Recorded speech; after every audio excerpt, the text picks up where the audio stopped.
Dear Santa Claus, I know I have been a good reviewer all year long. I've even reviewed some wonderful indie films out there and, done you a good solid deed. So this Christmas, Santa, I ask of you not too much. Obviously, I know you can't make Becky G, Latin pop star, return my calls.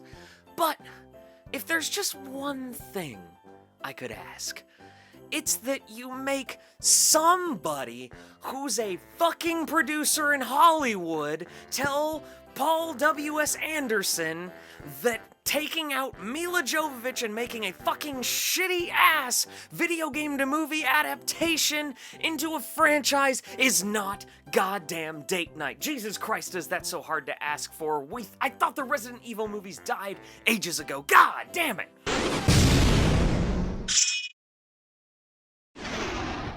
Alright guys, gals, and everything in between, I'm here today to review for you Monster Hunter. So Monster Hunter is the beloved franchise, known for multiple video game platforms spanning PlayStation, Nintendo, Xbox, the works. This one is directed by Paul W.S.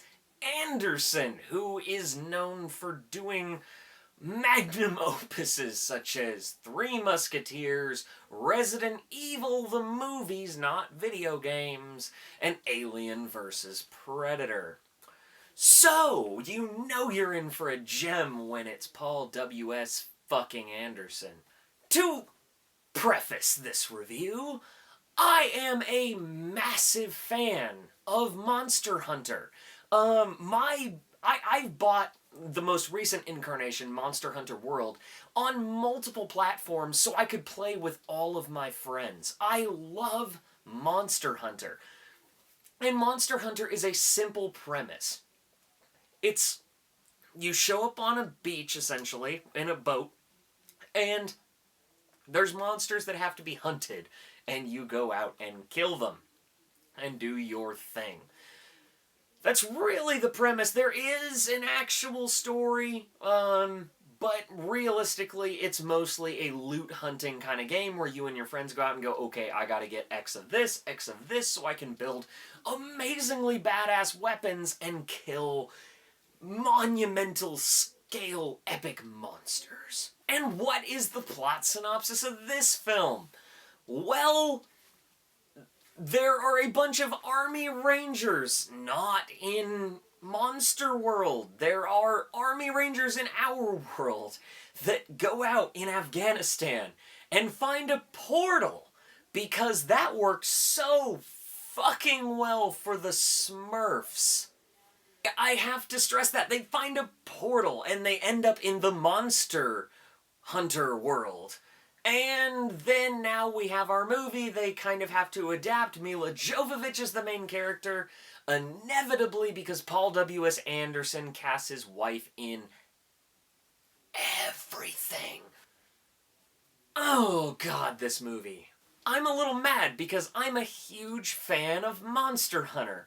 And there's just nothing to this. It wasn't really a Monster Hunter film. It was that stereotypical portal, they enter the world, and then all of a sudden they're a fish out of water story. We have an awkward amount of bonding that just doesn't feel right. There's no chemistry. Mila Jovovich is doing her best, I guess, and it doesn't work. And what's sad is that I actually was able, while I was watching the film, to go, if I was a producer and I were to do reshoots of this, I could fix this movie in probably 3 months and say, we're undergoing some reshoots, I'll fix this movie. And I can't really go into spoilers too much other than you cut out Mila Jovovich's entire story and you just add a little more story and change the language barrier because, yes, they have a language in the Monster Hunter world that is, I mean, in all reality in the video games, they use our language, whatever is native to our tongue. They could have just kept that and honestly kept the story that is there and added a little bit to it. Maybe added maybe 3 weeks of shoots at best. And you'd actually have an infinitely better film.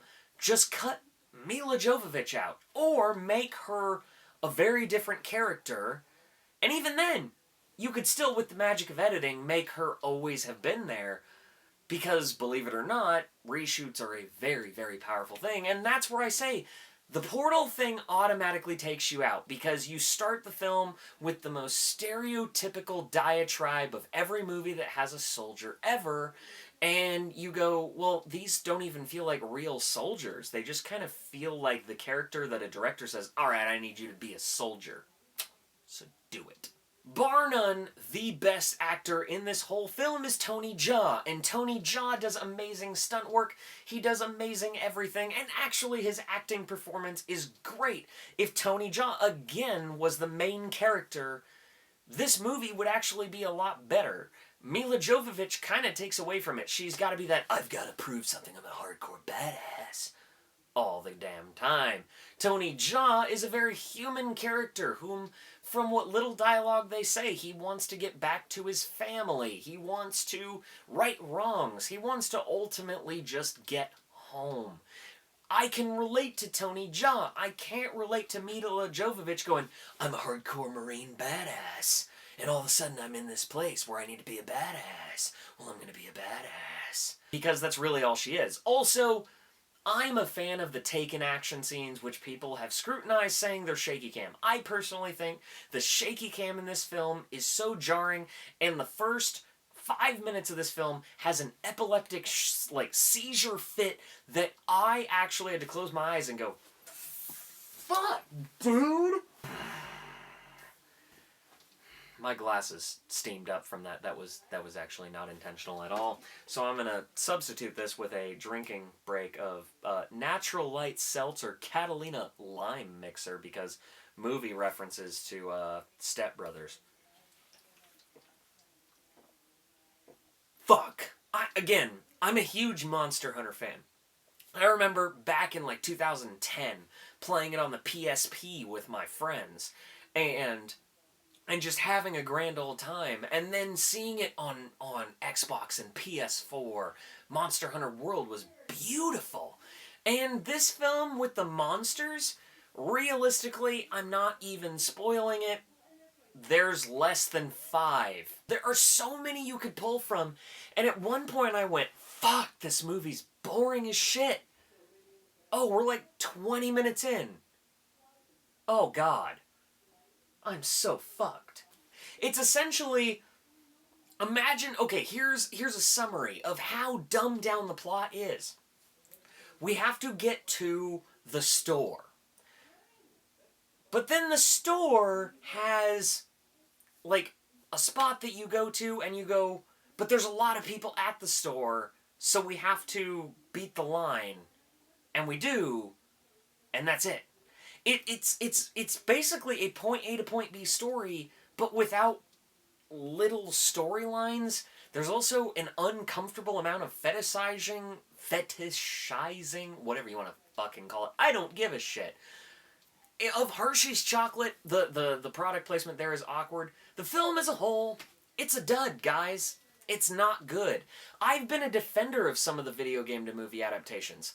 This is not one of them, as I am a die-hard fan of Monster Hunter. So this makes me sad to say that Monster Hunter is garbage. Please do not turn this into the next Resident Evil franchise. Please, I'm begging you. The more I think about it, the less I like it. Alright, don't forget to like and subscribe. I got plenty more videos coming to you. Love you guys.